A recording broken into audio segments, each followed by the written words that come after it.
Otep à tous, bien-aimés frères et sœurs. Le Japon aussi menace les États-Unis. Eh oui.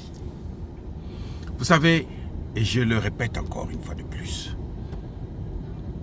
les États-Unis n'ont pas reçu un mandat de Dieu pour commander le monde. Les États-Unis ont profité notamment de la fin de la Seconde Guerre mondiale par un système médiatique de la manipulation de l'information, de prendre le contrôle du monde entier. Mais ils en ont abusé. Ils en ont abusé et que ça a entraîné à ce que les pays du monde entier, les pays émergents, notamment ceux qui ne sont pas de l'OTAN, ont décidé de attaquer les États-Unis à son talon d'Achille, qui est le dollar. Le point fort, la force des États-Unis, c'est le dollar, mais la faiblesse des États-Unis aussi, c'est le dollar. C'est-à-dire que sans le dollar, les États-Unis ne sont rien. Les autres ont compris ça et ils sont en train de travailler pour contourner les États-Unis, pour travailler sans les États-Unis. Et oui, les amis. Maintenant, c'est le tour du Japon. Le Japon a refusé d'emprunter de l'argent aux États-Unis et le Japon menace les États-Unis de vendre tous ses bons de trésor qui s'élèvent à plus de 1000 milliards de dollars. Ça, c'est une bombe nucléaire. Les plus gros créanciers des États-Unis, c'est 1, la Chine, 2, le Japon. Si les deux là sortent, la Chine a déjà vendu plus de 600 000 milliards de dollars de ses bons de trésor. La Chine aujourd'hui est en train d'amasser beaucoup d'or pour utiliser cet or en échange dans le commerce international. Et notamment dans le cadre des BRICS. Vous voyez? Donc, la position, la stratégie de Trump, à mon avis, elle a échoué. Et il est temps que Trump puisse essayer autre chose. Trump puisse reculer et revoir sa copie. Parce qu'on ne peut pas savoir qu'on est en train d'aller dans le mur et qu'on continue à foncer en sifflant. Ça n'a aucun sens. Si le Japon décide de retirer ses bons de trésor américains et de les vendre sur le marché, c'est l'économie américaine qui va s'écrouler. Je dis bien, qui va s'écrouler. Complètement. Eh oui.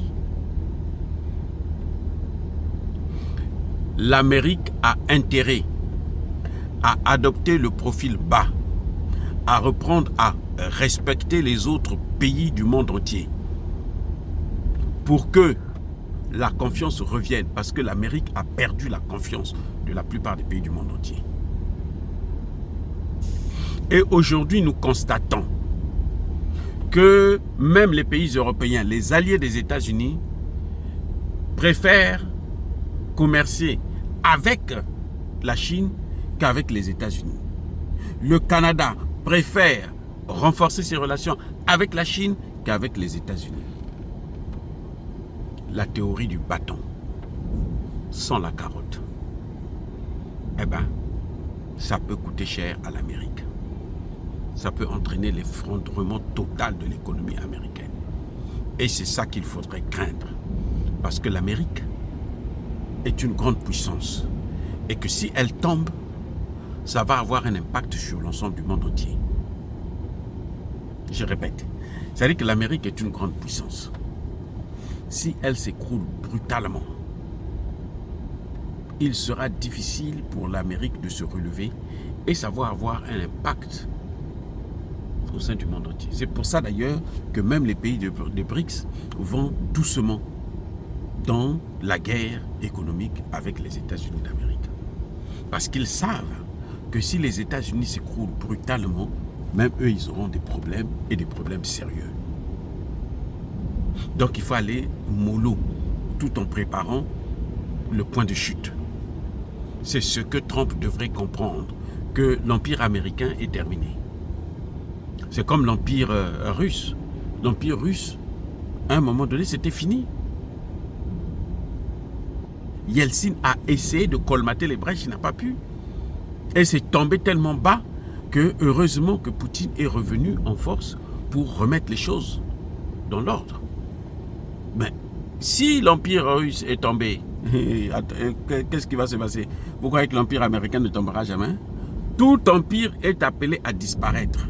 Les Américains devraient comprendre ça. Il faudrait comprendre ça pour préparer les moyens de la chute, pour que ça ne soit pas brutal, comme on le voit avec la France qui continue à persister. La France avait une opportunité d'améliorer les choses avec, par exemple, la RDC, mais elle a continué à vouloir occuper la même position paternaliste, la même position colonialiste, la même position d'hégémonie et de domination des pays africains, et elle est en train de tout perdre, même la RDC. Et c'est ce qui arrivera aux États-Unis, quels que soient les discours que Trump peut nous présenter. Soyez bénis, abondamment bénis par le Dieu de Kébite et par nos ancêtres. Vive l'Afrique éternelle, j'ai dit et j'assume.